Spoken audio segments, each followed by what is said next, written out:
Dans le Japon réputé pour sa tranquillité et sa sécurité, une affaire criminelle glaçante a secoué le pays. Le meurtre brutal de Lindsay Hawker, une jeune professeure britannique de 22 ans. Son corps a été retrouvé dans une baignoire remplie de sable et de terreau, dissimulé sur le balcon de l'appartement de son assassin. Mais la véritable horreur ne faisait que commencer avec la cavale de Tetsuya Ishihashi. Pendant presque 3 ans, dans une fuite désespérée, il est allé jusqu'à se défigurer le visage à l'aide d'aiguilles, de ciseaux et d'un cutter, se faisant même opérer le nez pour échapper à la justice. Plonger dans les détails troublants de cette traque nationale et découvrir la détermination sans faille d'une famille qui, pour obtenir justice, est allée jusqu'à solliciter l'aide de la mafia japonaise.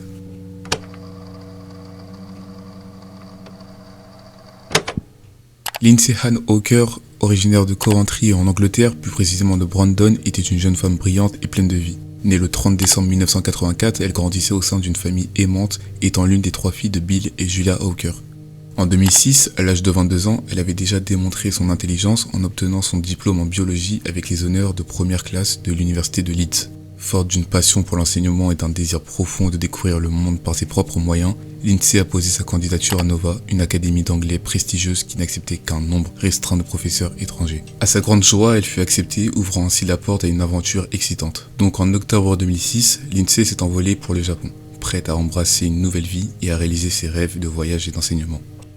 Elle a commencé à travailler comme professeure d'anglais à Tokyo, dans la zone d'Edogawa. Fascinée par tout ce que le Japon avait à offrir, elle a ensuite choisi de s'installer à Ishikawa, dans la préfecture de Chiba. Ce déménagement lui a permis de s'éloigner de l'agitation du centre de Tokyo, de trouver un logement plus adorable et de partager un appartement avec 2 autres enseignantes étrangères avec lesquelles elle s'est rapidement liée d'amitié. Pour Lindsay, c'était une période d'adaptation rapide et d'enchantement face à la richesse culturelle et aux nouveautés que le pays lui offrait. Mais derrière l'image souvent véhiculée d'un Japon impeccable et extrêmement sûr, l'un des pays les plus sécurisés au monde, Lindsay allait vivre une réalité contrastée. Malgré son intelligence et son désir sincère de s'immerger dans la culture japonaise, l'affaire tragique qui allait suivre a rappelé que le mal peut surgir n'importe où, et même dans des lieux réputés pour leur tranquillité. Lindsay Hawker, la jeune professeure d'anglais maintenant installée à Ishikawa, fit la connaissance de Tatsuya Ishihashi le 20 mars 2007. Ce jour-là, alors qu'elle s'apprêtait à prendre son vélo après avoir quitté le métro, un homme l'aborda discrètement par derrière, disant « Tu es ma professeure d'anglais ». Lindsay, surprise et surtout mal à l'aise par cette approche assez tardive, d'autant plus qu'il ne ressemblait à aucun de ses élèves, Lindsay tenta de l'ignorer en prenant son vélo pour rentrer chez elle. Mais l'homme persista, la suivant à pied tandis qu'elle pédalait. En voyant qu'il forçait, Lindsay s'arrêta pour essayer de comprendre ce qui l'attendait. L'homme va alors l'interroger sur ses origines et ses occupations. Lindsay va alors lui répondre d'une manière assez froide pour lui faire comprendre qu'elle veut être tranquille et juste rentrer chez elle. Malgré ses efforts pour maintenir une distance tout en roulant sur son vélo, l'homme continua de la suivre jusqu'à chez elle. Une fois arrivé devant le bâtiment de Lindsay, l'homme va lui demander des cours privés d'anglais le week-end, prétextant qu'il a du mal avec la langue. Lindsay déclina l'offre, désirant consacrer son temps libre à explorer la richesse culturelle du Japon. Ishihashi, bien que déçu, demanda ensuite un verre d'eau, affirmant être assoiffé par leur poursuite. Lindsay, pour clore l'interaction poliment et surtout s'assurer que ses 2 colocataires voient cet homme en cas de problème, accepta de le laisser entrer. Elle ignorait encore qu'elle avait fait rentrer chez elle Ishihashi Tatsuya, né en 1979 d'un père médecin et d'une mère dentiste, et était diplômé d'horticulture en 2005 sans trouver d'emploi. Il vivait également avec 100 000 yens que ses parents lui envoyaient chaque mois. Son comportement étrange et son passé, incluant une agression où son père avait payé 1 million de yens pour éviter des ennuis judiciaires, restaient inconnus de Lindsay. Donc une fois dans l'appartement après avoir étanché sa soif, Tatsuya réitéra sa proposition de cours particuliers, mais cette fois-ci, il offrait 3500 yens de l'heure, soit environ 32 $. Une somme non négligeable pour Lindsay. Rassurée par la présence de ses amis qui avaient vu le visage de l'homme et sa promesse que les leçons seraient purement académiques, Lindsay accepta et lui demanda ses coordonnées. Tatsuya était extrêmement heureux de la situation. Il sortit alors un stylo et du papier et au-delà de simplement noter son numéro et son adresse email, il dessina un portrait de Lindsay qui lui tendit avant de quitter les lieux. Cette démarche conjuguée à son instance initiale et à la façon dont il l'avait suivi révélait déjà une étrange obsession de sa part. Lindsay ne se doutait de rien. Elle avait même pris soin de noter les détails de ce rendez-vous, une information qui allait malheureusement s'avérer vitale plus tard.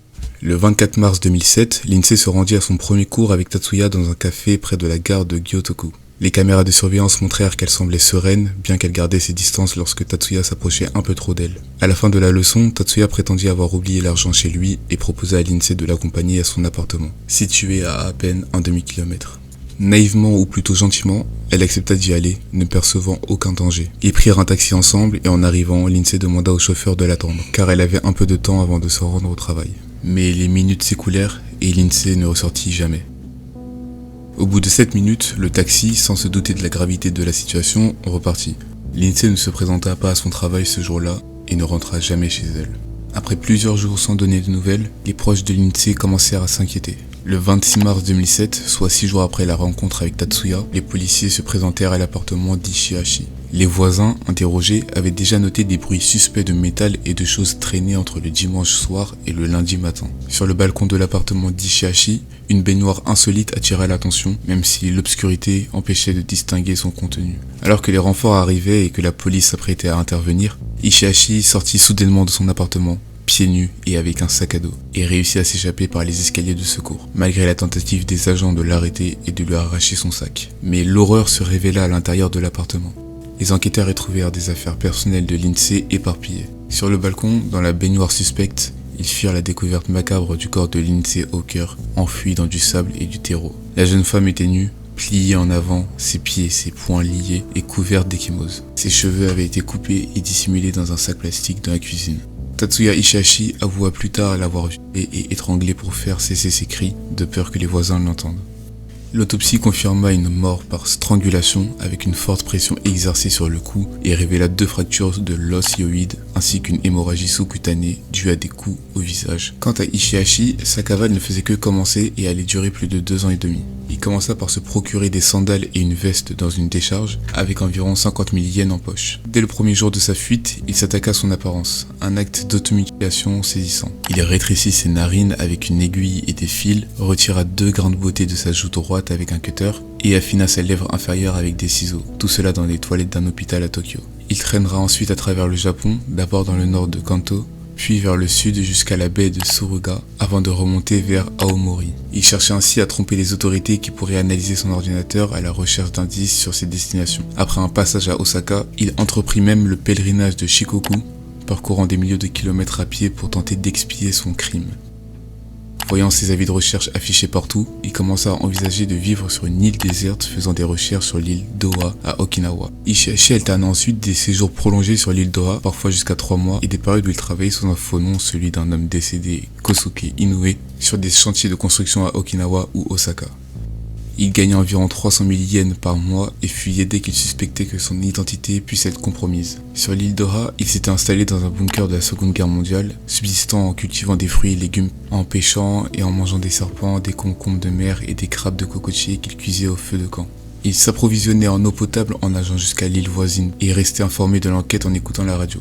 Malgré une chasse à l'homme nationale mobilisant plus de 140 enquêteurs et la diffusion de milliers d'affiches le représentant même déguisé en femme ou avec des cheveux teints, même avec une récompense portée à 10 millions de yens, Ishihashi restait insaisissable. Certains enquêteurs pensaient même qu'il s'était suicidé. La famille de Lindsay, de son côté, s'est battue sans relâche pour maintenir l'affaire sous les yeux des projecteurs, effectuant plusieurs voyages au Japon et sollicitant même l'aide des Yakuza pour retrouver l'assassin. Quant à Ishihashi, il poursuivit ses transformations physiques et en octobre 2009, il subit une opération de chirurgie du nez grâce aux économies réalisées. Mais contrairement à ce qu'il aurait pu penser, ce sont ces opérations qui vont nuire à sa cavale. Le 5 novembre 2009, le personnel d'une clinique de Nagoya, examinant une photo post-opératoire de son nouveau visage, fit le rapprochement avec la personne recherchée et alerta la police. Une nouvelle photo de son visage, désormais altéré, fut diffusée, générant des centaines de pistes. Son ancien employeur dans une entreprise de construction d'Ibaraki le reconnut également grâce à cette photo, confirmant qu'il avait travaillé sous un faux nom et que ses empreintes avaient été retrouvées dans le logement de l'entreprise.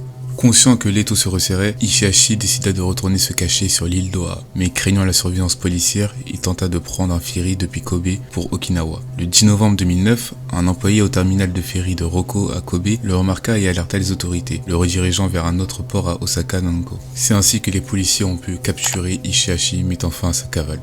Après 10 minutes d'interrogatoire avec la police, Ishihashi avoua son identité, mettant fin à 961 jours de cavale. Mais l'arrestation n'était que le début de la bataille judiciaire.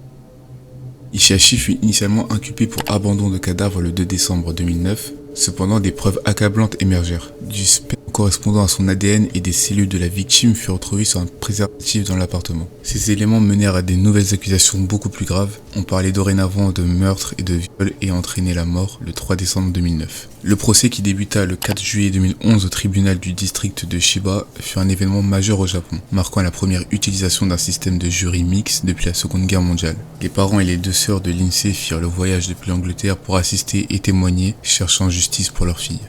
Face aux preuves, Ishihashi confessa avoir violé et tué Lindsay, mais nia l'intention de la tuer. Il prétendit l'avoir étranglée pour faire cesser ses cris, de peur que les voisins n'entendent, et qu'il aurait ensuite tenté de la réanimer. Les procureurs présentèrent un dossier accablant. Le corps de Lindsay avait été retrouvé nu dans une baignoire remplie de sable, elle avait été ligotée et frappée à de nombreuses reprises, et ses cheveux avaient été coupés et cachés dans un sac plastique. L'autopsie confirma que la mort de Lindsay avait été causée par étranglement, en comptant également les coups au visage qu'elle avait pu recevoir. Les procureurs soulignèrent qu'une force si démesurée et prolongée démontrait une intention de tuer, contredisant toute tentative de réanimation. Mais malgré la demande de la peine capitale par la famille de Lindsay, le tribunal prononça une sentence de réclusion à perpétuité le 21 juillet 2011. Le président du tribunal justifia cette décision en expliquant que l'acte n'était pas prémédité et qu'il existait une faible possibilité de réhabilitation pour Ishihashi, alors âgé de 32 ans. Les parents de Lindsay exprimèrent leur satisfaction d'avoir obtenu justice pour leur fille. Quant à Ishihashi, il fit appel de ce jugement, contestant à nouveau toute intention de meurtre. Cependant, la haute cour de Tokyo rejeta son appel le 11 avril 2012, affirmant qu'il n'avait montré aucun remords sincère. Il est actuellement incarcéré à la prison de Nagano, où une libération conditionnelle ne serait envisageable qu'après 30 ans de prison, lorsqu'il aura 60 ans. Merci à ceux qui sont restés jusqu'au bout de la vidéo. D'ailleurs, si cette histoire vous a plu, n'hésitez pas à vous abonner et à liker pour d'autres vidéos du même style. On se revoit la semaine prochaine, vendredi, pour la prochaine vidéo.